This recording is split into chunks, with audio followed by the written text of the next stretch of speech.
I want to know, how did you persuade your parents to go to Nashville at such a young age?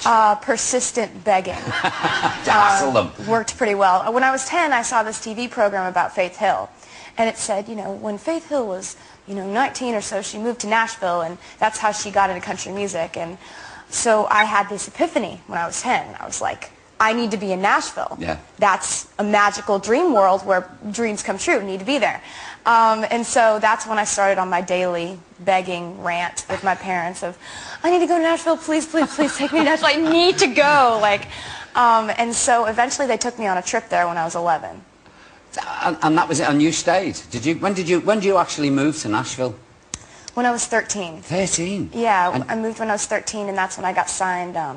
When I was 14, I got signed as a professional songwriter, so I had a job in Nashville then.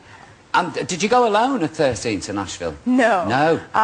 My family is amazing, and they've always been so behind my dreams. I was going to say, they're really supportive, aren't they? They sound like They're nice awesome. people. Yeah, take you off to Nashville. Yeah. And how did you feel when you first got to Nashville? Did you think, this is it? Well, I felt like, for me, I've never felt like I was actually going to get there. I think when I was a little kid, I was so used to going to talent shows, and all the other kids would walk around and introduce themselves to you, and they'd be like, hi, I'm Shelby, I'm going to be famous. You know? And I just never was like that. And so I didn't think that this was going to happen to me. I moved to Nashville, and I tried to work as hard as I could, and I spent all my time thinking about music and music only, but I never actually thought this was going to work. And it did. Look how it went. It's pretty crazy. Were you always so focused and so committed about your career? Did you always know, right, that's it, I'm going to sing? Well, when I was younger, I thought I was going to be a stockbroker, because that's what my dad does. But then I found what I love to do. And it's just, I feel so lucky to have found that at such a young age, because music has been what's fascinated me since I was a little kid. Yeah.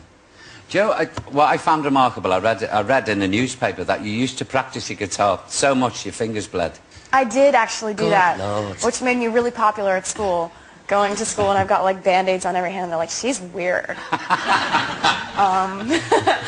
But you know, I found something that I couldn't put down. Yeah. You know, when I was 12 years old, that's when I started playing guitar, because a guy came over to fix my computer, and he had a guitar with him.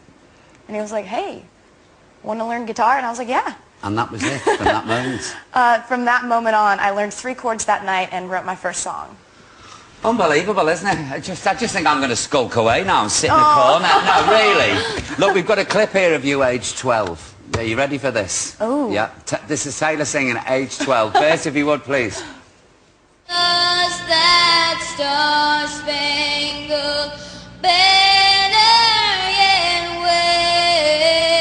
wave o'er the land of the free and the home of the brave? Once again, Taylor Swift. That's remarkable, Taylor. Thank you. Have you ever been nervous at all, Taylor? You don't strike me as in that video. You don't look it. You look like you haven't got a bother. Doesn't she? I'll just give me the mic, I'll get up and I'll do this. Do you ever get nervous before you go on stage? Because you're working to huge crowds now, aren't you? Sometimes I get nervous before I do like award show performances or things like that, but it's gotten so much better. The more you do it, the less you get nervous about it. And going on stage, like I'm on my headlining tour in the U.S. right now. And I've seen your tour list. It's just endless. It's so much fun, and you never get nervous before those shows because it's just a blast. But it's all one night here all over the States, isn't it? All over the place. Yeah, it's a 55-city tour, so it's pretty extensive. Have you got one of these fabulous sort of Winnebagos that you tour around in, one of these huge tour We've buses? got tour buses. Yeah. I hope you've got the chandelier. And all the good country, like Tammy Wynette, she had a chandelier, didn't she? Yeah, I have a chandelier. It's not exactly hanging because I have these nightmares that, you know, it'll fall off and kill me. Fall off in bed. But it's a really nice bus. I bought it last year. It's like the one thing I bought. Good for you. That's what I want to hear. A caravan with a chandelier. Where did you get the performing bug? Are any of your family performers? Well, my grandparents on both my mom's and dad's sides were performers in that my dad's side, all of his parents, they wrote songs and played piano and stuff. And then my mom's mom was an opera singer.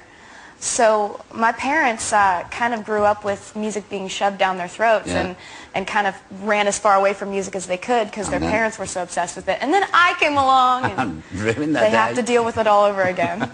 Now, I've heard that this album, you're going to get a tattoo after the success of this album. Please tell me it's not true. Well, you know, I said that when I put out my first album in the States when I was 16. And I was like, if my album sells 3 million copies, it's, you know, I'm going to get a tattoo on my foot.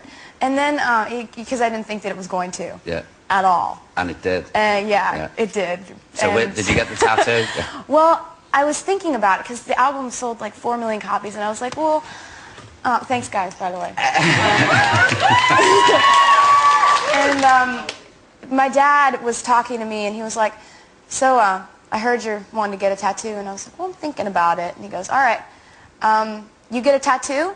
I'll take it off for you with a belt sander. And I was like, note to self, not going to do that. Don't get a tattoo. Yeah. I've got something for you that is much better than a tattoo, seriously. And I'll tell you what it is. Your album, Fearless, right, you ready for this, has been selling like hotcakes here in the UK. It's done more than well. And I'm extremely proud to present you with your first UK gold disc. There you go. I'm delighted. Absolutely. Congratulations, and it's well deserved. Oh my God, thank you so much. Ladies and gentlemen, let's hear it. The lady herself, Taylor Swift. Come on. Wow. Congratulations. Thank you. Oh, you're welcome. You're welcome. Whoa. That's awesome. Thank you so much, you guys. Oh, that's warmed me up, that. Wow.